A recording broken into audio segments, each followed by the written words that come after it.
Hello and welcome back to round 1 pack 9 feature card action here at the 2024 Music City Open presented by Lone Star Disc. Stop 6 of 18 on the Disc Golf Pro Tour. Big Jerm, Paul Ulibarri bringing you the action here where Simon Lizotte is off to a blistering start. Yeah, he is. You're not lying about that. Our card's doing pretty good though. I mean, yeah, worst score 3 under on the front 9. That's solid. That's solid going.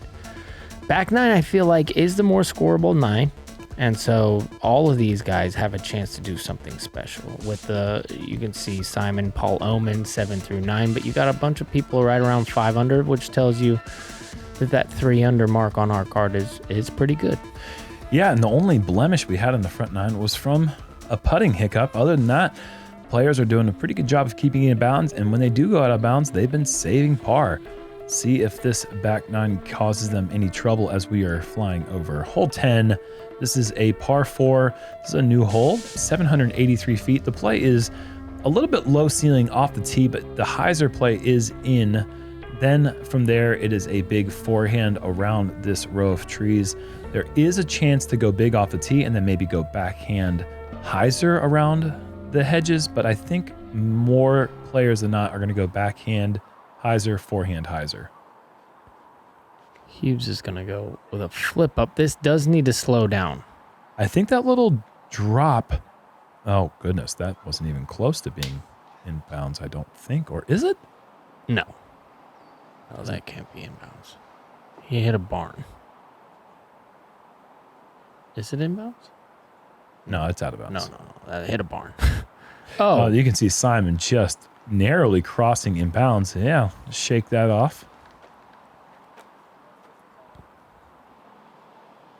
You can see the drop zone off the tee. Any out of bounds shots off the tee go to that drop zone, and it's actually a really good place for your tee shot to be as well. Yeah. This is also a really good place. That's the play.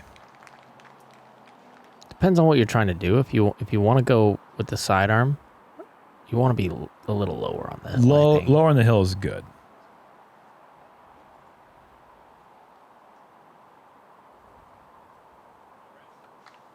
And you got options from there. So Jake will be going to the drop zone. Whoa. And he's throwing the Starship to the stars. Is this going to get around? Yeah. And yeah, it will. Parks. Great save for Jake. Look how close Simon was to going out of bounds. And now he has a very technical shot here. I like the line. Is it going to get the skip as well, Paul? Yeah. Oh, come on, Simon. This guy is on a roll. That's so good. He's smiling. Why wouldn't you be? That is a tough shot. He's about to be 8 down through 10. I'd be smiling. With an out of bounds. Or would you be locked in? Don't look at me type deal. Man, I think most people who've played with me on my good rounds know that when I'm playing well, I'm laughing. I'm having a good time. Good shot from Chris. Simon made his look so good that was mediocre. And this needs love. And that's kind of a good illustration of why being down the hill is beneficial if you do plan on going forehand.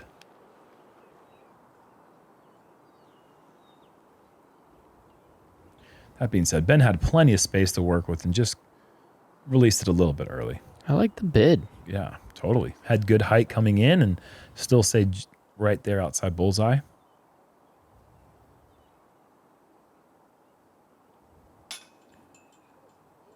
And back-to-back birdie putts inside the circle missed for Chris Dickerson, both high.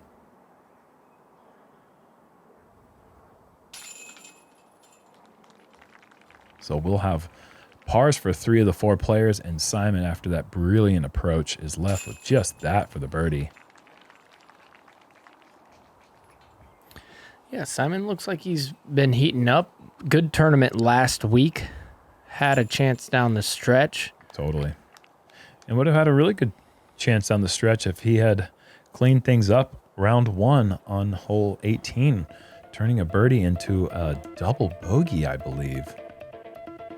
And then the next round, I think he bogeyed it or just missed another birdie putt. So really, hole 18 was what cost Simon last week from taking down the JomezPro Open. On to 11, par 3, 400 feet, and we'll just let the drone do the talking because these words from this commentator can't quite describe what a player is supposed to do for the birdie on this hole. I'll tell you what they're supposed to do. Throw it as far as you can over that right side and hopefully just crash and plinko. You can throw a pure shot if you have the distance past the trees as high as you can that stalls back. Anyone in the world can do it. This would be one of them. Yes.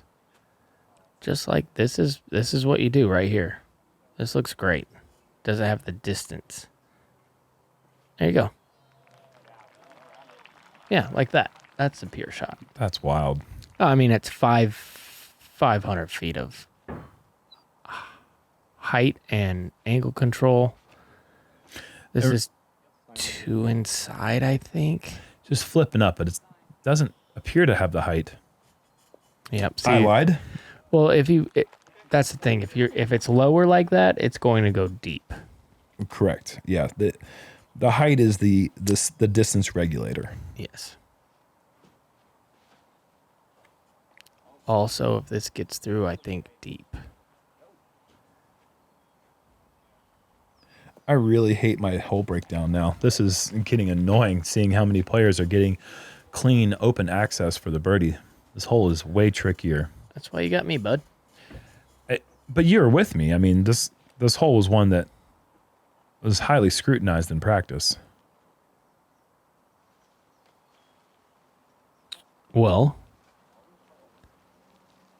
yes, but there is a way to get there. I see that now. There's just... And to be fair, we had a headwind in practice, and the wind's calm today. It's much more accessible for the high hyzer shot. I would take my remarks back now. Chris unable to get a good run for the birdie. Jake coming down the hill. Little step. Little birdie. Good putt. Little fist pump. Now he's heating up. See, you got to see one go in. You got to see one go in. Once you see it go in, you're ready to go. Can the hot streak continue? Yes. Simon, jeez. My whole breakdown sucks now. It already sucked, and it's getting worse by the birdie.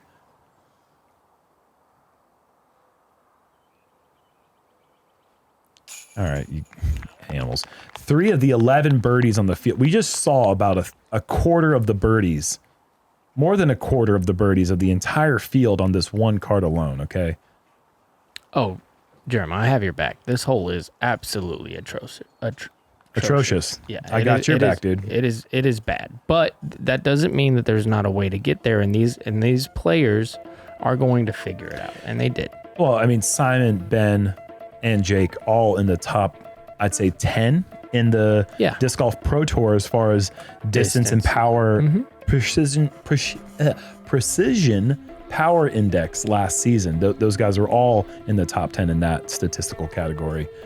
Moving on to hole 12, par 4, 763-foot par 4, where there is no out of bounds right, but there is out of bounds along the tree line left. Want to get as close to that left side to give yourself the best angle in to this green, which is pretty open on the left side.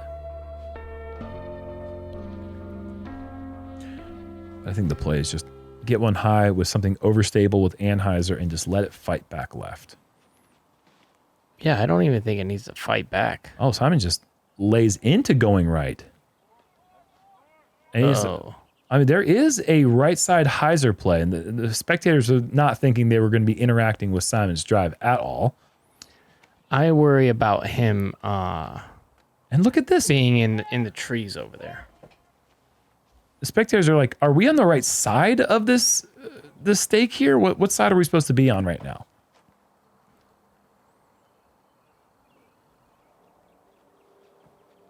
I think this hole would be brilliant if they OB on the right side. Had the OB on the right side. I think right where the spectator rope would be. I'm with you. And big distance for Ben Callaway. Angle will set up a forehand hyzer.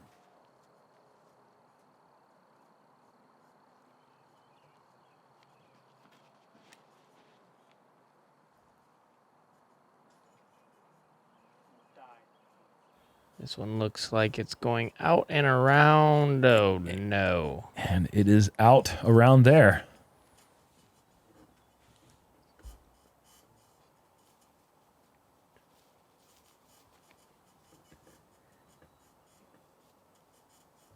This one's high enough. Will it crash the correct trees? Yeah, it's a little short. That's a look, though. Oh, there it is. Oh, wow. Yeah, in the circle. Right there by the circle one whisker. Simon's hot start. I mean, it's still a start because he's still birdieing from the initial onslaught that he got. So it's still this still counts as his beginning of his round because he hasn't ended.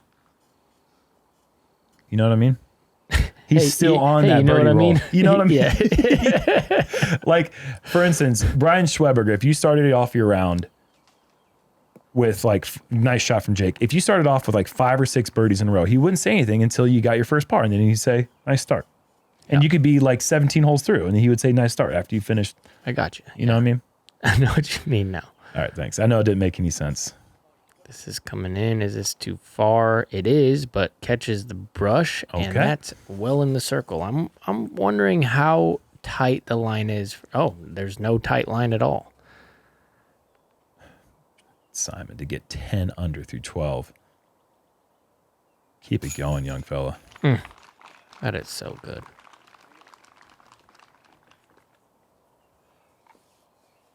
It feels like the birdies are just attracting to him at this point. Like he can do no wrong, it feels. Good par save. Yeah, good scramble there for Chris. You know what I mean? Like you get in these ways about the way you play your round sometimes where you forget that other people are out there potentially struggling. Right. I mean, you feel like you're expecting the birdie and you know that it's coming. Callaway's having a solid round here. 6 under. Know what I mean? I'm with you. I do know what you mean. Heaves after the tough start, 5 under par. And he has bounced back terrifically. If you didn't watch our front 9, he had a putting struggles from about 28 feet where he missed 4 of them in a stretch of 3 holes. He could be tied. Well, he would be at 9 under right now. He'd be in second place had all 4 of those putts gone in.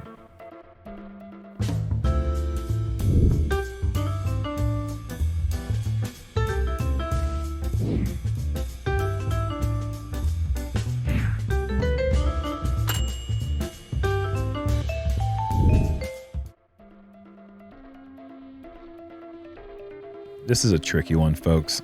Hole 13, par 4, 741 feet. The high grass on the left is out of bounds, and the tree line on the right is as well. You have to play a wide hyzer to get into position, and then you have a downhill tunnel. And again, out of bounds is on the right and circling around the basket and the left side of the green as well. One of the toughest gets on the course. Mm-hmm. Tee shot is very demanding.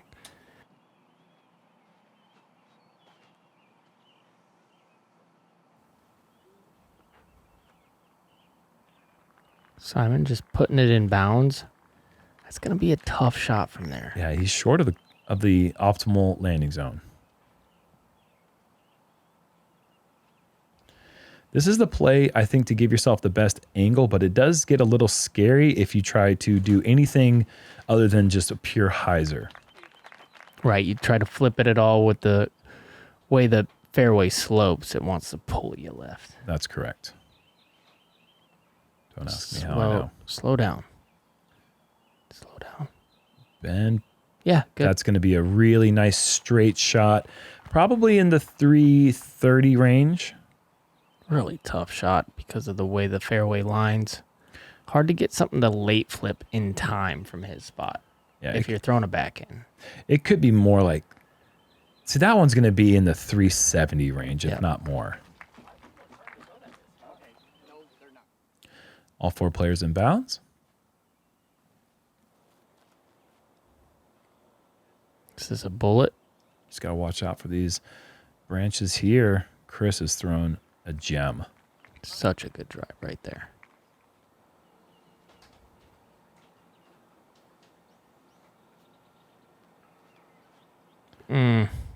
Whoa, look at the shape.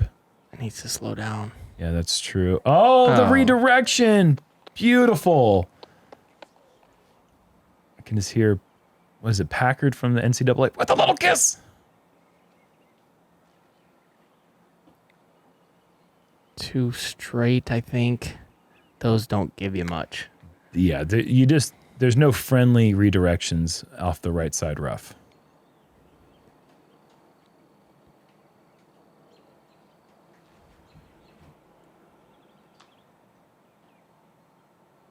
Ben was holding his head, but kind of got away with it. He should be able to jump putt or a little sidearm approach from there. Par will be the score for him. Bill Raftery. That's his name. Actually, this is hemmed up. Ooh. Kind of swaggy the way he like pulled his hand back in the follow through after releasing that. That was a nice shot. Simon needs to calm down. I think he's giving this the full dope boy. Oh, I thought it was in, Jerm.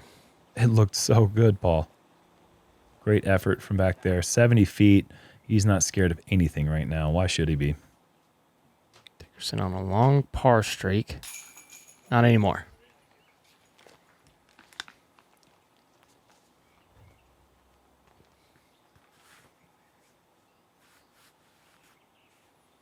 And Jake, after the fantastic redirection,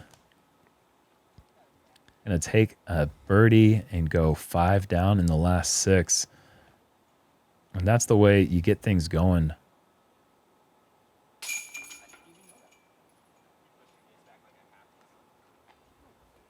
Pars for Simon and Ben. Birdies for Jake and Chris. This card is navigating their way through this course smoothly. Yeah, not a lot of hiccups. You don't see that very often. Just the one little red mark there. Simon first to double digits, and he did it quickly. Very impressive. This hole averages just the tiny bit easier than the hole before. 0.11 above par on this 294-foot, I'm going to call it a squeaker. I don't know why that word came to my head, but it's just, you got to squeak one through the gap. Yeah, they took out a tree this year, which made the hole so much better.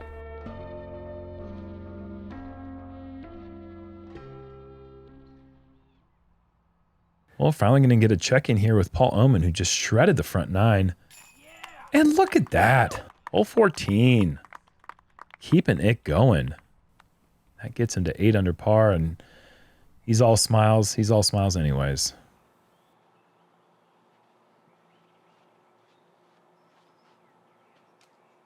Oh, that was a really good-looking line. Yeah, he liked it out of his hand.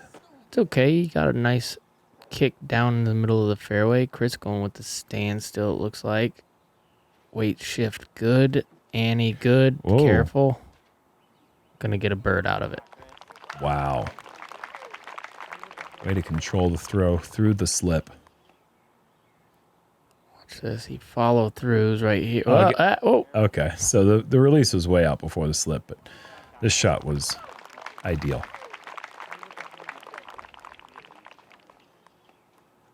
It's a really good follow flight to really indicate you don't need a ton of anheuser. You just have to get it on the right line right away. And this is a hole that if you catch a bad, I was worried about that one. You catch a bad kick to the left, it can take one of your birdies away real quick, or a couple. Doesn't like really giving up birds, as you can tell. Gave up one here, but now they're going to have to work for it. This gap will keep you honest still. Simon shapes that one very well. Goes Chris a soda. A beer. An adult soda? Yeah. They're adults. Jake Hebenheimer. That just came out of the hand. He had a very big gap there. That's a big time error.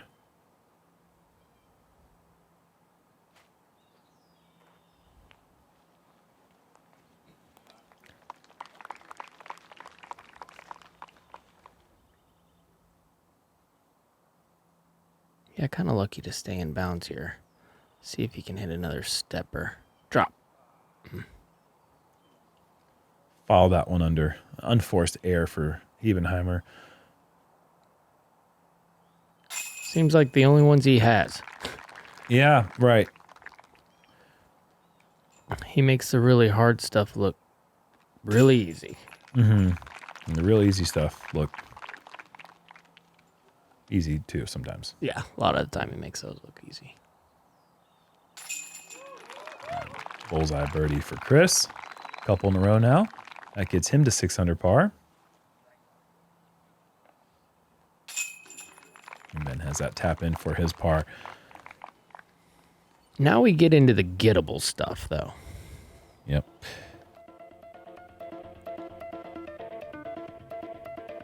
Take a little look here at the leaderboard. A little shift there for Jake and Chris. And Paul Oman still right there on Simon's tail at 9 under. Onto the runway hole, 1,129 foot. Par 5, there is OB left and right. I want to get to that corner back there and try to get an Anheuser drive over these trees. You don't want to be too far left because you can't really access the pin, but there's OB right this year, which is new. Keeps the players honest. You can't just throw it as far right as you'd like you have been able to in the years past. The basket has also changed position. It is no longer at the top of the hill. It is kind of down the bottom of the hill. So even after 2 big shots, you still might not be able to see the basket. Chris going with a nice little flex shot. This one coming back to the middle of the fairway. Even better to get the skip.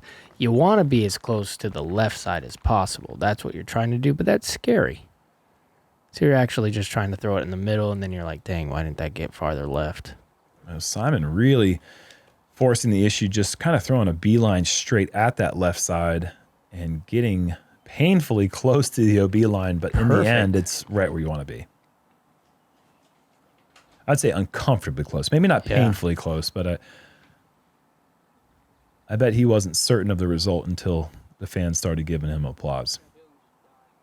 I like this one. This is like the safe spot. It's a great spot to be in. Wasn't worried about anything. Those are the ones you like as a thrower. I like this one as a thrower. Yep. Just blitzed. And keeping that nose up at the very end of the flight. Jake's going to like the result there. This is a big shot Chris has. It's going to require 450 of power and height to get over this tree here. I think he's just going with the mid-range tree. Oh, and he's just trying to shape the shot. I'd say Chris is 350 more. That was awesome. Maybe 400 into the pin from there. Yeah. But never was ever in any sort of trouble, which was quite amazing.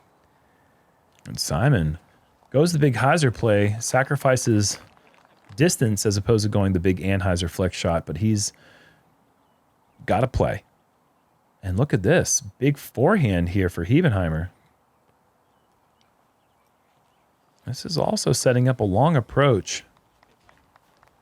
It's a tough green to get to when you have those bushes, I guess, on the right-hand side. The shape of the backhand coming in, you'd like the hyzer, but you got to take on a bunch of little scrubs. And this is why everyone is playing the safe shot, because Ben's shot too high, doesn't continue turning right, and ends up being completely, like he's not going to be able to throw to the pin on the next shot, I'd imagine. This is actually the hole where I've had the worst lie ever. And then he finds the gap. Calm down. This is the worst lie I've ever had in the history of tournament play on this hole. On the left side? I was OB on the left side. Oh, gosh. Nothing. Yeah. It was brutal. That was last year. That wasn't this year, thank goodness. I figured out other ways to botch it. Come on. Look at these little curls. Yeah, Jake. Okay. Well, this right side tree line not causing these players any harm yet or any troubles. This is the way to do it. Skip down the hill in front of that, and that's kind of the right play, right? Yeah. coming in front of those, don't have to worry about them, but then you have to make a putt.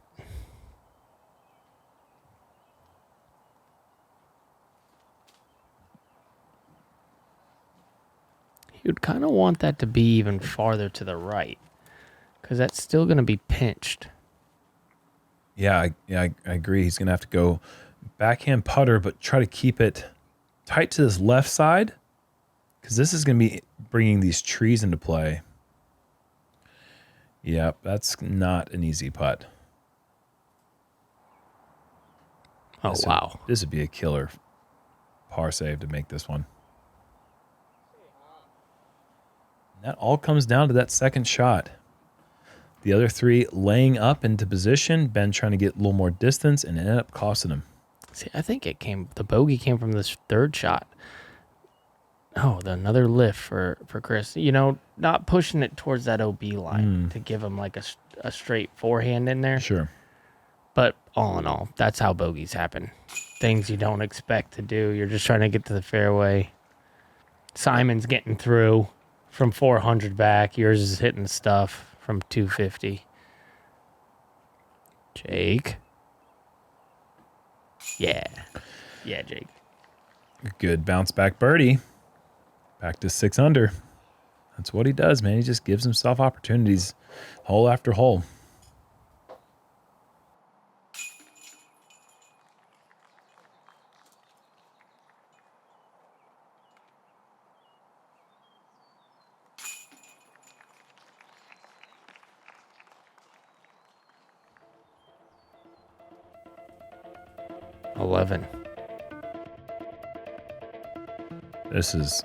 This is awesome that he is on feature card doing this right now. 3 shots above the field through 15 holes. Seeing a great round right now. So one of my friends gave me this set of DGPT trading cards because they know I'm into disc golf and looking at tiny pictures of my favorite players, I guess. Oh, wow. A relic card. It's it's got a piece of disc in it from Paul McBeath. Ha! So apparently that Paul McBeath relic card was pretty rare and worth a lot of money. So I got 3 more sets. You know, the more I do this, the more I see why people get so intense about trading cards. I'm still doing this ironically, by the way.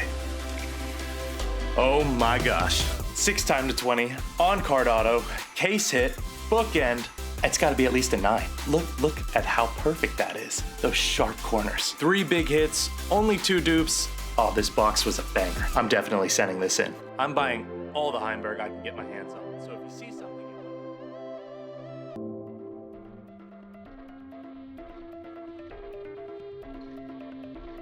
Hole 16, par 4, 574 feet, but it's like a horseshoe to the right. You got to throw a forehand or maybe a backhand turnover. Try to get as close to this bridge or the next gap over. Set yourself up for the easiest possible approach. From there is OB on the left side, and all the right side woods that you see are also out of bounds. Relatively easy hole in general, but it ends up not really playing easy. There is a right to left wind, which is causing the discs to not quite get into perfect position as easily. That's going to be tough. I think he's short of the corner from where he'd like to be. Yeah, I don't think he's going to have anything. And I feel like this is the type of hole where you can throw as many practice drives as you want.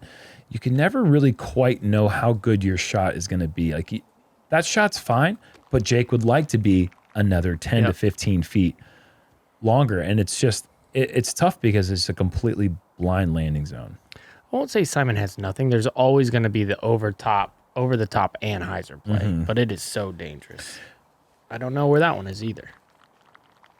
The one thing that you can do as a player is getting yourself farther away from that gap generally will open up the angles that you have more. The closer you get, the more likely you can be in one of these pockets like that one.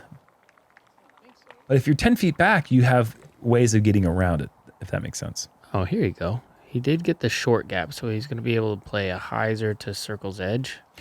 Yeah, pretty much just a safe play for Simon, not really. Well, I mean, he's in putting range. He's inside, 80 feet.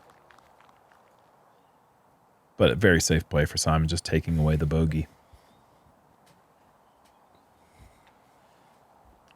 Chris is going with the ultra aggressive. Oh, come on, Paul. Get out of here with that shot. That is so tough. That is was unbelievably awesome. tough. There's no way to explain how hard this is. This is so not good. This is not. We so rarely ever get the opportunity to see a full gliding Anheuser get all the way down to the ground like that and just Stay in bounds. Yeah, we saw it last week with Kevin Kiefer on his approach on the par 5, and we just saw it here again with Chris Dickerson. Both just absolute beauties. And Ben, Such a good shot. that's a disciplined throw right there. He could have tried to get something closer with a forehand flex shot, but just plays the safe hyzer, gets himself a look inside the circle. He knows he's putting well. This is in some danger of going out of bounds early. It's fine. The one thing with Ben's, though, is when you put the pressure to put it at 30, it makes the putt feel a little harder.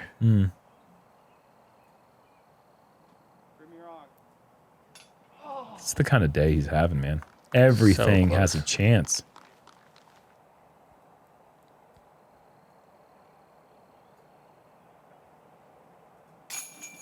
Cash. And you can see why he was such a problem last week in Jonesboro. It's a problem right now. 6 under.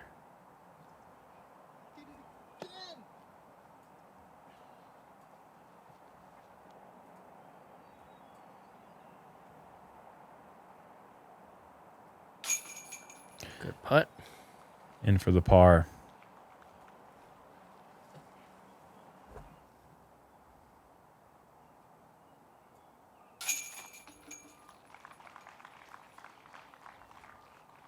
Amazing birdie from Chris.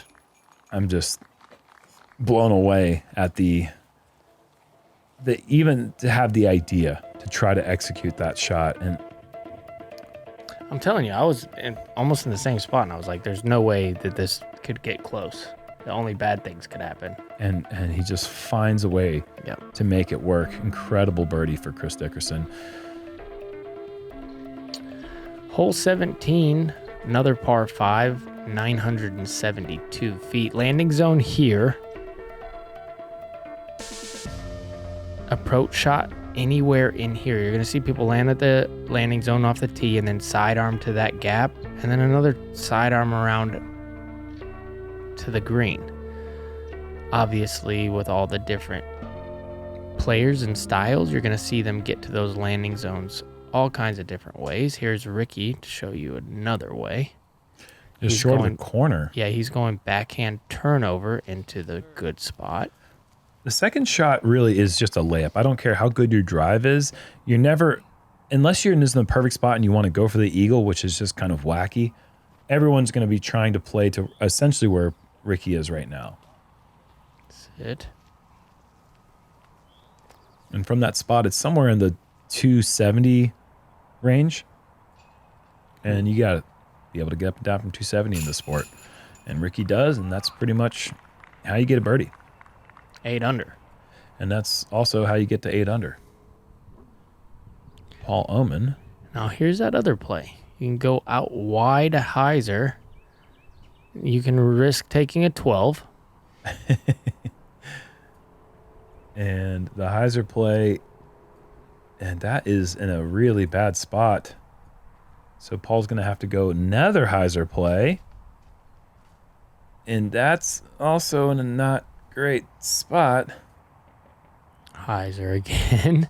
Yeah, let's see it again. And that's okay. And now this one to save the par after the roller coaster ride of up and down, up and down. And he steps to the side to avoid the foot fault, and he stays at 8 under. Have you ever been on that roller coaster before? Spike hyzer, spike hyzer, spike hyzer, spike hyzer. Oh, Putt. Wow. That's awesome. Chris Dickerson. This is going to be straight, but I think he's got the backhand Anheuser play dialed in. I think he's going to be able to get to the ideal landing spot after 2, no problem. This is the more aggressive hyzer line. That's the honey spot. Yeah, far enough back to where now that sidearm layup, I think, is going to be in the Agreed. prime location right there. Hyzer flip. This needs to slow down. I know how far he throws it. Is it far enough left, Jerm? I think he'll be fine. Okay. I think he should be able to work something out. This is juiced.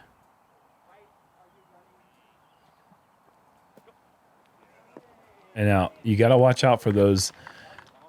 Those pipes have little relief areas, but they don't. It's not really that helpful because they're still right in your way. Gotta be careful with this spike hyzer because it does come in tight on the right hand side. And that's great. Yeah, that's a good shot. And I think he might even be able to see the basket from there. Ben not trying the sidearm I was talking about. He's gonna go with the turnover. And you got to watch out for that. That's why I don't really love that play, Jerm. It's Yeah. easy to get to that. That's only 240 from where he is, so it's tough to get something to turn in time.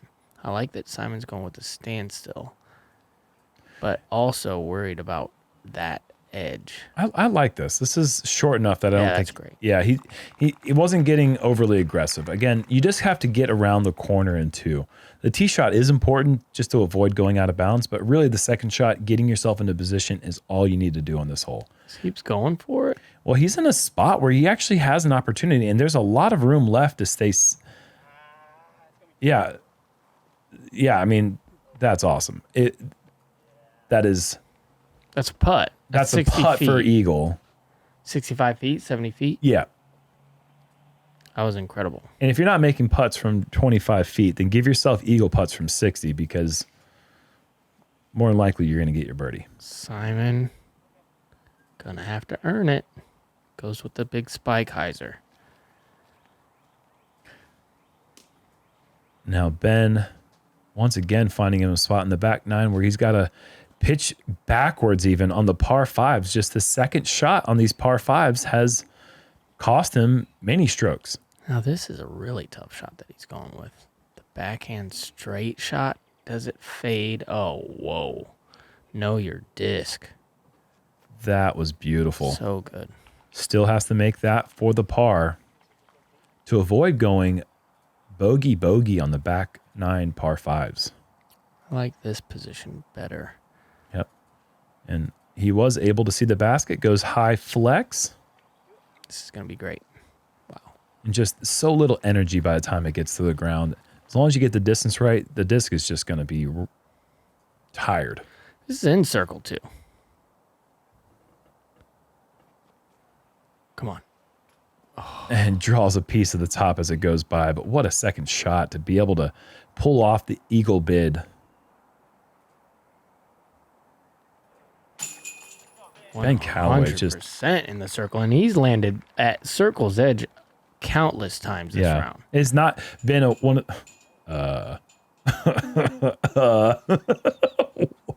What just happened? I think he bent the basket. What just happened? He's very strong. Okay. Simon, so good. 12 under. It's an incredible round. Really is.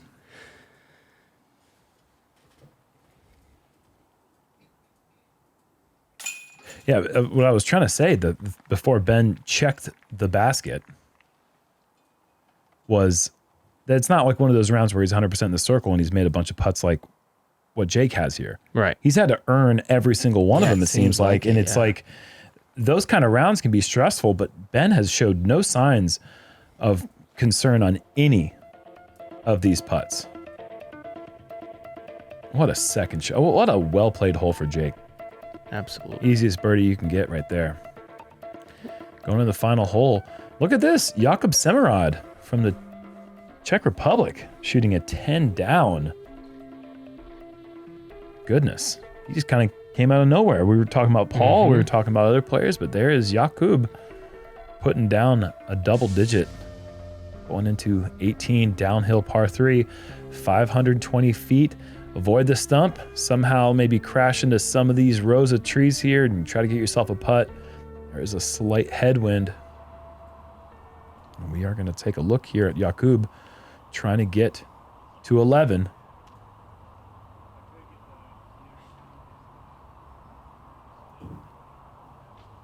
And he's going to come up well short. Yeah, that might have been a little safe play. Make sure I get the par. Get out of there. Oh, he's going to give it a bid, Paul. Oh, boy. Never mind about the safe play. Wow, with that low ceiling, to still get it chain height coming by the basket is impressive. Jakub sends it in there for the 10 under. Great round for him. And Paul Macbeth, look at that back nine. Uli. Sitting at 9 under. Gets it turned over. Oh, this is not getting there. It was... Is that a par play? No, I've played with Paul, and he fully intended on making a bid for the birdie there. Just ended up skying it out of his hand. Oh, what a He said that he'd try to run it, and I believe him. Yeah, I 100% believe him. So that's going to finish Paul Macbeth's round at 9 under, with a 7 down back nine, and back to our feature card. Chris trying to get to 9 under for his round. So now we know how hard it's playing. This needs to hurry. Okay, it fights back in bounds.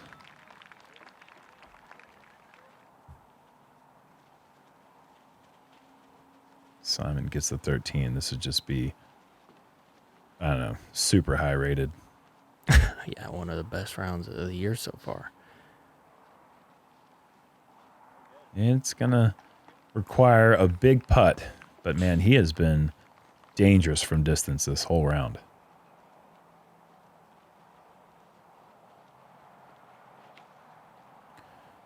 And what a round this could have been for Jake.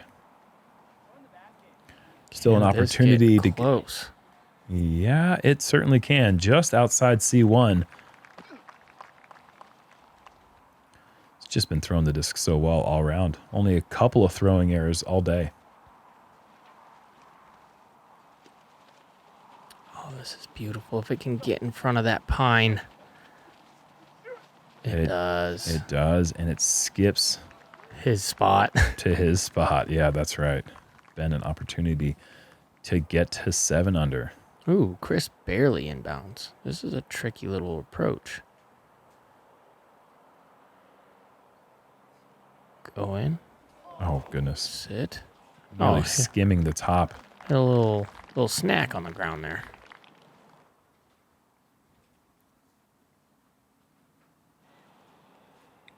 Does he get greedy? No. The discipline. Great round.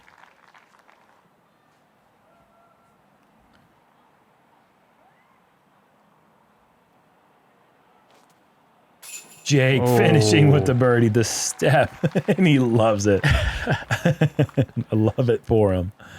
What a birdie for him. Good catch. Hats off to Jake, man. He had some struggles this round, but kept the pedal to the metal. And this is just one of those all-time putting rounds that nobody will ever talk about. Yeah, it wasn't a bunch of 40-footers. It's just a ton of 29-footers. And they all were on the pole, right over the rim, just perfect. Great finish there as well. What a card. If really a great scoring average for the card. I mean, we got Jake at 8 under, who missed 5 putts in the circle. Yeah. I mean, that could have been a 13 under. A 12 under was rated 1076 unofficially for Simon. So that's just how good Jake's round was with the 2 bogeys. Ben Callaway, 1 bogey himself, shooting 7 under. And we've got our lead card locked up for moving day. Paul Oman hangs in there with low PDGA number over Ricky Wysocki, Jake, Chris, Luke Humphreys, and Casey White. My goodness, 2-shot lead after 1 round is a rare thing to see this day and age, and 3 shots over second place. And we've got a Paul McBeth sighting going into round 2. Yeah, I think watching Simon do that so easily, I think we're going to see the scores go a bit lower for the field. It seems like people learn and adapt, and we see 2 double digits. I think we're going to see 5 to 6 tomorrow. If the wind's down, Yeah. this place will score low over the weekend. No question about it. Thank you for joining.